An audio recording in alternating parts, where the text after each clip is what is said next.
Halo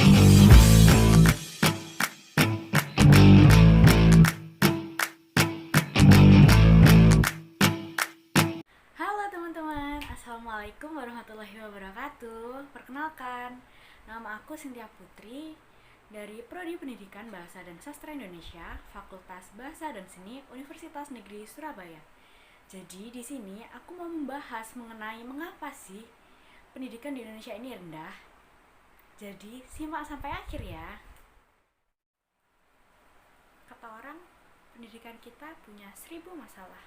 Dan mungkin salah satunya adalah kita sendiri sebagai masalah tersebut. Kemampuan belajar siswa di Indonesia bisa dikatakan rendah. Padahal Indonesia adalah negara dengan lebih dari 200.000 sekolah. Kita punya lebih dari 45 juta murid dan 2,7 juta guru. Tapi sayangnya kita juga negara dengan performa negara pendidikan yang paling rendah. Setiap 3 tahun sekali sejak tahun 2000, Indonesia dan berbagai negara lain selalu mengikuti tes bernama PISA. Nah, apakah PISA itu? PISA adalah salah satu program yang dapat menilai kualitas pendidikan di dunia. PISA merupakan akronim dari Program International for Student Assessment. Program ini dirancang untuk mengevaluasi kemampuan dan pengetahuan untuk siswa berusia 15 tahun. Peringkat PISA yang dibuat oleh The Organization for Economic Cooperation and Development atau yang biasa disingkat OECD, organisasi bagi kerjasama ekonomi dan pembangunan ini mengisyaratkan kualitas pendidikan di dunia. Pemeringkatan ini dipandang memungkinkan para pengajar dan pembuat kebijakan untuk belajar dari kebijakan dan praktik yang diterapkan di negara-negara lain yang lebih baik pendidikannya. Lalu, bagaimana perbandingan Indonesia dengan negara-negara lainnya? Dan ada di posisi berapa Indonesia sekarang?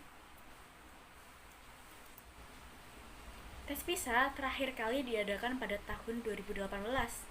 Nah, tempo hari penyelenggara PISA OECD itu mempublikasikan hasil skor PISA tahun 2018. Nyatanya, kita ada di peringkat 71 secara keseluruhan, kalah dengan negara-negara lain yang terkenal maju pendidikannya. Bahkan kalah dengan negara yang umurnya belum sepertiga dari Indonesia. Nah, jadi apa aja sih masalah dari sistem pendidikan di Indonesia ini? Salah satu science communicator yang terkenal, Neil deGrasse Tyson, mengatakan bahwa sekolah itu mereward nilai atau IPK, tapi sayangnya kehidupan itu tidak mereward nilai atau IPK. Jadi, dapat dikatakan bahwa sekolah tidak efektif bagi kehidupan kita. Nah, ini adalah masalah yang pertama. Tujuan dari pendidikan itu sebenarnya apa sih? Tujuan pendidikan adalah mencerdaskan setiap individu dan menentukan arah setiap individu menuju kesuksesan. Tujuan pendidikan yaitu mencerdaskan dan meningkatkan kualitas sumber daya manusianya, karena sumber daya manusia adalah faktor penting dalam pembangunan suatu negara. Pendidikan itu tidak hanya sekedar pengajaran tentang ilmu-ilmu praktis tentang industrialisasi, namun seharusnya bisa merubah pola pikir kita, merubah paradigma kita, menjadikan kita lebih tahu kenapa kita ada di dunia ini dan bagaimana dunia ini bekerja dan kenapa dunia ini bisa menjadi seperti sekarang. Seharusnya pendidikan diposisikan seperti itu. Jadi, menurut saya, tujuan pendidikan adalah untuk mencerdaskan kepala dan hati. Maksud dari mencerdaskan kepala adalah kita cerdas secara intelektual, pengetahuan kita bertambah, referensi kita luas. Sedangkan cerdas secara hati adalah kita menjadi lebih peduli dan lebih peka terhadap keadaan sekitar. Kita menjadi ingin berguna untuk orang lain, empati kita tumbuh.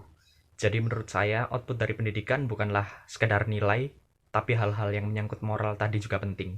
Menurut aku, tujuan pendidikan adalah untuk menyiapkan manusia agar siap dalam menjalani kehidupan di masa yang akan mendatang.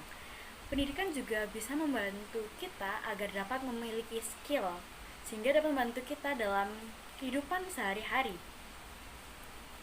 Nah, pertanyaannya adalah, apakah sekolah memiliki peran seperti itu? Faktanya, tidak. Mengapa? Karena faktanya, hal yang dihargai di sekolah adalah nilai yang tinggi. Padahal, nilai yang tinggi tidak menentukan kesuksesan di masa yang depan. Memang ada riset yang mengatakan bahwa nilai sekolah berkorelasi dengan kesuksesan seseorang.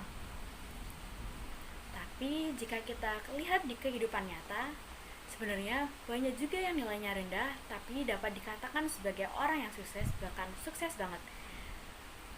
Dan masalah yang kedua adalah, kata Elon Musk, sekolah itu hanya menjelaskan apa, tapi bukan kenapa. Maksudnya bagaimana? Kita mengetahui apa yang diajarkan di sekolah seperti fisika, biologi, kimia, matematika, dan lain sebagainya. Tapi apakah kita tahu mengapa hal tersebut diajarkan kepada kita? Aku yakin sekali bahwa banyak dari kita yang tidak mengerti mengapa kita harus belajar geografi, mengapa kita harus belajar sosiologi, mengapa kita harus belajar biologi, kimia, fisika. Dan ini mungkin udah jadi rahasia umum bahwa kita sama-sama berpikir pelajaran ini sebenarnya nggak terlalu terpakai di kehidupan nyata kita. Dan untuk masalah yang ketiga, menurut Sir Ken Robinson, sekolah itu membunuh kreativitas muridnya. Mengapa? Karena murid disuruh untuk terus-menerus melakukan hal yang sama, untuk diajari dengan hal yang sama dengan semua orang dan memiliki standar yang sama dengan semua orang.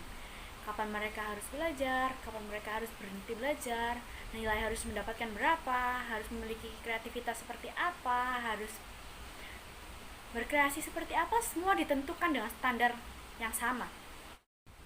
Dan akibatnya, passion orang-orang tersebut mulai menghilang, dan kreativitas orang-orang tersebut pun mulai mati perlahan. Karena apa? Karena mereka tidak diberi ruang untuk melakukan hal yang ingin mereka lakukan sesuai kreativitas masing-masing. Tidak diberi ruang juga untuk berinovasi, untuk mengeksplor jawaban-jawaban lain di kehidupan ini. Lalu masalah yang keempat, hal yang diajarkan di sekolah tidak relevan dengan apa yang dibutuhkan oleh seorang siswa atau murid. Kalau dalam kehidupan sebenarnya, apa sih sebenarnya yang kita butuhkan ini? Apakah itu matematika? Apakah itu kimia, fisika, geografi? Tentu tidak. Dalam pendidikan, yang kita perlukan atau kita butuhkan sebenarnya banyak, seperti kecerdasan emosional, kecerdasan intelektual, dan bagaimana caranya berinteraksi sosial dengan orang-orang di sekeliling kita, bagaimana cara kita bisa mengatur uang dengan baik, bagaimana caranya kita bisa bekerja sama dengan orang lain, membuat relasi seperti itu. Nah, pertanyaannya, apakah sekolah sudah memberikan hal tersebut? Sepertinya tidak, untuk di Indonesia. Padahal, kita belajar di sekolah mulai dari SD, SMP, SMA. Bertahun-tahun lamanya kita belajar, tapi di kehidupan nyata, hanya 10 atau hingga 15% yang kita pakai. Padahal, pemerintah Indonesia berinvestasi anggaran yang sangat besar bagi dunia pendidikan di Indonesia. Berdasarkan APBN tahun berjalan 2018, alokasi dana bagi pendidikan sebesar 444,1 triliun. Namun besarnya anggaran tersebut ternyata tidak sejalan dengan kualitas pendidikan di Indonesia.